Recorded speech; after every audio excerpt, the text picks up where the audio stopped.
Alright, I'm gonna make this video kind of quick. I just need to kind of discuss an issue I'm having with PlayStation Now. Some people commented on my Uncharted videos that I uploaded the other day and asked if I would do a formal review of PlayStation Now, because I have been interested in playing some of the old PlayStation 3 games I never got a chance to, because I didn't buy a PlayStation 3 until 2011, and by that time, most of the good PS3 games had already been released. I mean, I still played games after that, like The Last of Us and stuff, but I never got a chance to play Uncharted 1, Uncharted 2, God of War. These were games that I just recently decided to try and do playthroughs of via the streaming service of Sony's PlayStation 4, a streaming service called PlayStation Now. Basically, it's the Netflix of gaming, or it's what people hoped would be the Netflix of gaming, because for, what is it, like $40, $45 for 3 months, or, you know, you can choose different rates, but for, you know, you get a 7-day free trial, and then they charge you after that. You basically have, right now, I think it's about 124 titles, alright, you know. I'll show this to you right now. If I click on PlayStation Now, I'll give you an idea of what exactly. So if we do all subscription games, in the upper right hand corner you can see 124. So there's 124 PlayStation 3 games. Now eventually, according to Sony, this is supposed to include PlayStation 1 and PlayStation 2 games. So theoretically, you could use your PS4 to stream games from any era of Sony gaming history. Any console generation from Sony, you could basically stream it from the luxury of your PlayStation 4, which I think is a great idea. When I first heard about this, I was actually an advocate for this. You know, I expected that it would be a pretty, you know, I didn't think it would be flawless, but I thought it would be a pretty sound service that allowed people to access, you know, a huge collection of games. And you know, there's a lot of games here. Look, you got God of War, Infamous, Sly Cooper, Dead Island. You know, a lot of games are exclusive. Some of them are multi-platform. There's a lot of games here that you can work with, you know?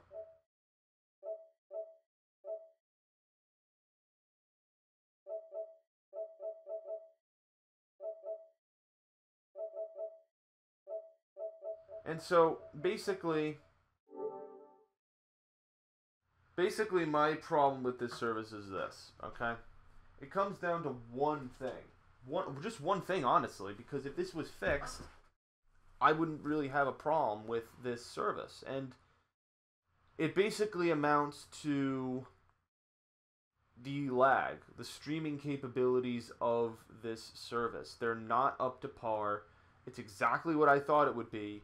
These were the exact same promises that Microsoft made with the Xbox One when the Xbox One was supposed to be an always online device, 24 hours DRM and all of the other things that people bitched about, and then Microsoft subsequently got rid of their whole team for the entertainment division and then got a new team and basically changed their whole model, drastically changed it. That was the original thing for the Xbox. It would have ruined that console. I don't even think anyone would be able to fucking play it. And I said this in the last video that I made where I was kind of ranting, but if you look at the demographics and the data points for people who have stable internet connections, that have fast download and upload rates, it's not a huge majority. A lot of rural areas, you know, people in college, and just some people just can't afford high-speed internet. You know, I go through Comcast, and, you know, I just did a test, and I've got like 8.8 download or upload rate or something like that, and that seems to be the norm for a lot of people. Now, some people can get like 42 megabytes by doing, you know, Ethernet cables or alternate methods, and, you know, fucking boosting this and switching off their modem, all these tricks and tactics. But, you know, the norm seems to be this kind of range, this kind of 8.8, 10 megabyte kind of download upload range. Like, I went on I just searched on YouTube a couple of videos, Googled some articles, and that seems to, the comments from the common gamers seems to be that that's what they're finding, and some people are perplexed, like, how do I get faster this and faster that? You know, not, again, like I said, not everyone has fast internet, so I don't understand how they can honestly try to market this thing for a ridiculous price. By the way, that's $45 for 3 months. So if you multiply that by 4 for 12 months in a year, you're looking at a little over $200 for the year, basically. If you were to do that would come to just about a little over $200. That's ridiculous, honestly, in my opinion. The fact that PlayStation Plus is like, what, $50 a year? And Xbox is $60 a year, I think. I don't know if they've decreased it. But then again, I mean, obviously you have to consider that $200 plus you're spending is to access a huge collection of games. And I'm sure if you went out to GameStop and bought all of these games rentals, the price might come out to that, maybe a little more. So I guess in that case you'd save money. And that was my thinking, you know? My thinking was that, all right, I'll buy this for 3 months over the summer, May through August. I will basically use that period of time to play old games, and then once my subscription is up, I'll stop paying and stop using PlayStation Now, and then, you know, I'll have played the games I wanted to play. You know, I don't have to be paying this for an entire year. I'll only buy it for the periods of time I want to play the game. So that's one way to get around the high pay rate that you'll have to be paying for this service. But again, if I can't use it, I just tried playing Uncharted 1. That's what I've been trying to do. A playthrough of Uncharted 1 is my first goal. I want to do God of War and Uncharted series for the channel, the games I haven't played. And it's just, I get choppiness, the frame rate is just all over the place. I can barely aim my gun to shoot the enemy, so like it affects my gameplay. The cutscenes are lagged, the music is lagged.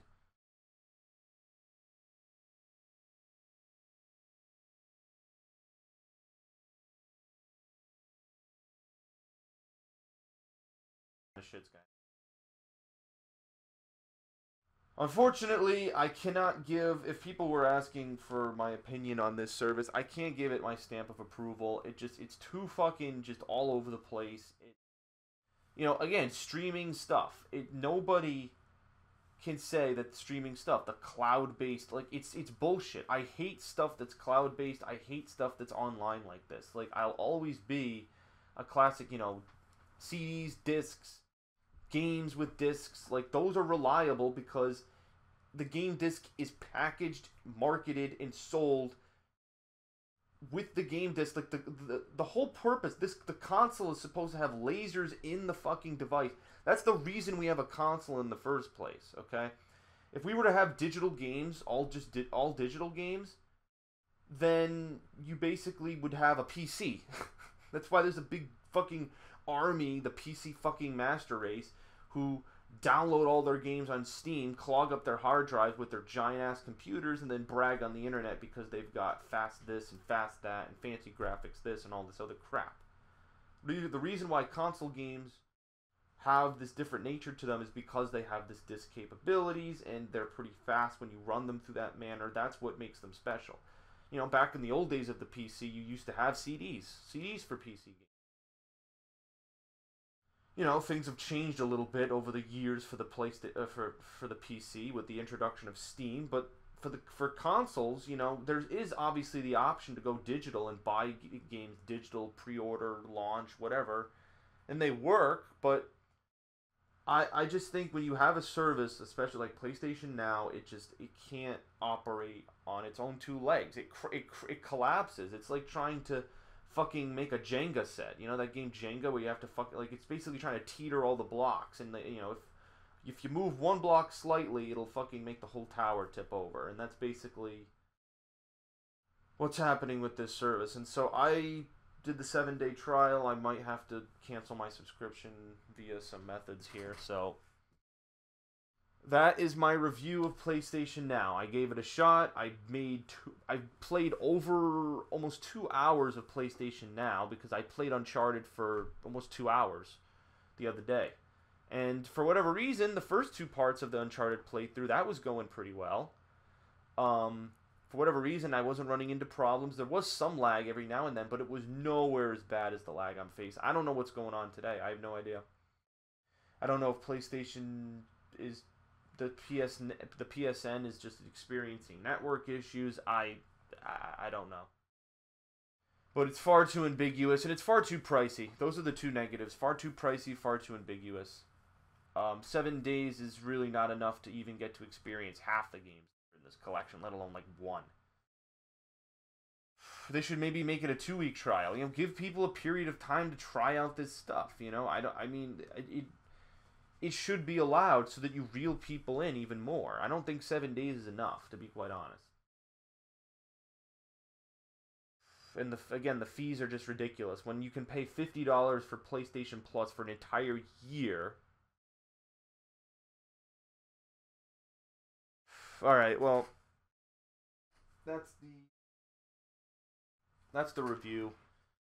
No amount of complaining is going to get this back to where it used to be. I'm going to show you guys real quick before we stop this video. I'm going to try playing Uncharted 1. And we're going to see if this works. Because it probably won't. I'm going to show you guys just a preview of what I have to deal with. And then look, it says testing connection. Stay in the action. They give you all sorts of tips when you start up these games as to how to keep them. You know, it says to have a stable internet. The thing is, I passed the internet connection test. That's something I didn't mention in my review. When you sign up for PlayStation Now, you actually have to have your internet go through a test that says, is my internet stable enough and fast enough to play these types of games? PlayStation approved my internet, people. You know, you can bitch at me and say my internet's not fast, but why is PlayStation saying that my internet is fast? Sony's making the claim that my internet's fast. Well,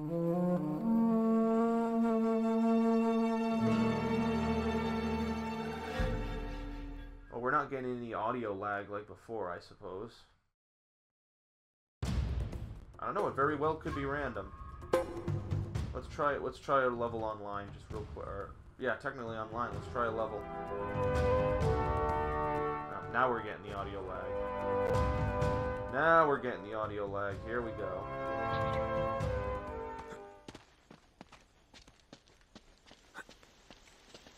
Oh wow, the game started me all the way back here. Holy fucking crap. Look at Nathan Drake. What the hell happened? Look. I'm gonna do a 360 camera spin.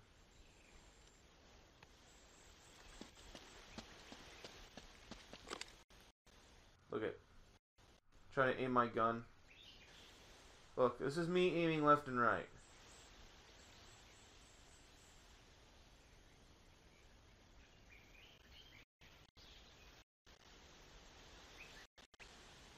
Yep, I'm giving you an idea. So again, guys, Sony said, according to their test, that my internet passes the test.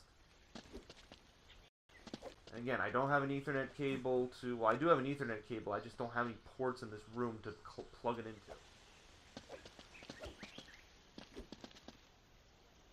Unless I somehow plugged an Ethernet cable into the system, then plugged it into the computer, which...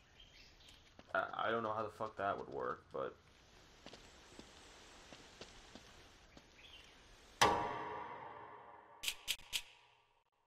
Yep. Alright, so you get the point. It sucks, you know. I was actually... That one level that you just saw... I got like halfway through that area.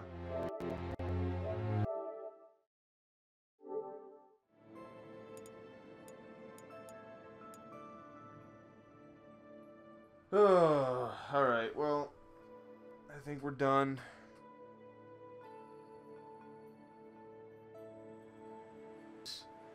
Can't do these games. I would probably have more fucking luck buying a used PlayStation 3 and just buying rental versions of all these games, but the thing is, I fucking sold my PlayStation 3, not thinking I would need it, and thinking that I had, 3 other consoles, 360, Xbox One, and PS4. I didn't think I would need the PS3, but I guess I was wrong. I just, I assumed a service like this through the PlayStation 4 would allow me to bypass having to, like, why should I have to buy the PlayStation 3 console? Like, buy the older version of a console I already own just to play these different...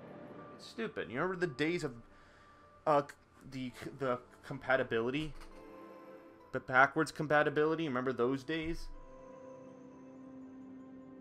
Yes, the days when, the PlayStation 3, when it first came out, it could support PlayStation 2 games.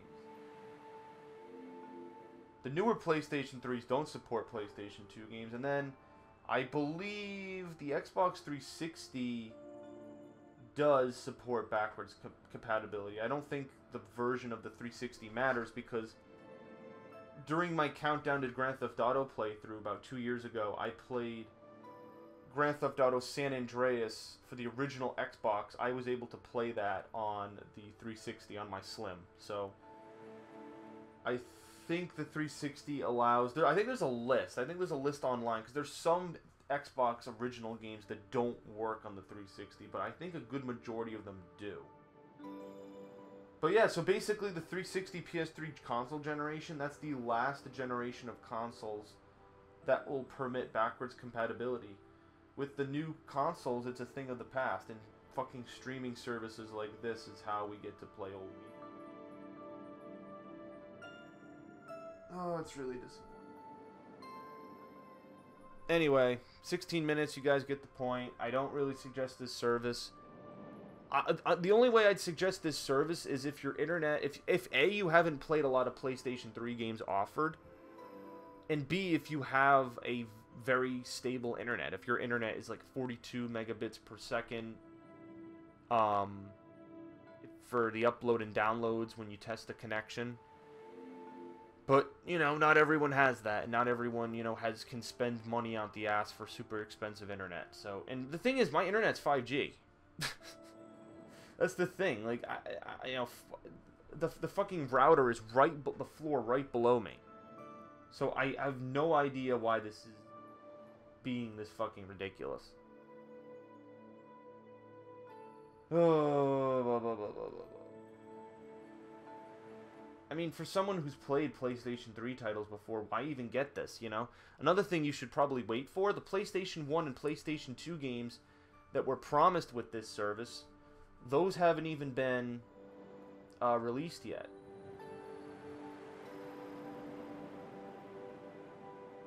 Apparently, they're supposed to be released. PlayStation 1, PlayStation 2 games.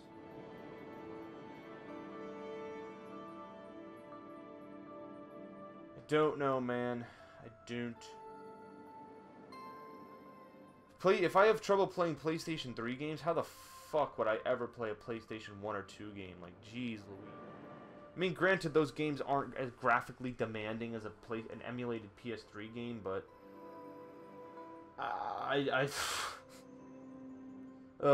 this test run. I mean, how long has this service even been out? It was only, I think the beta was last summer. I think it was like July or August 2014 was the beta for PlayStation Now. So I don't know how long that they've done this, but I don't know.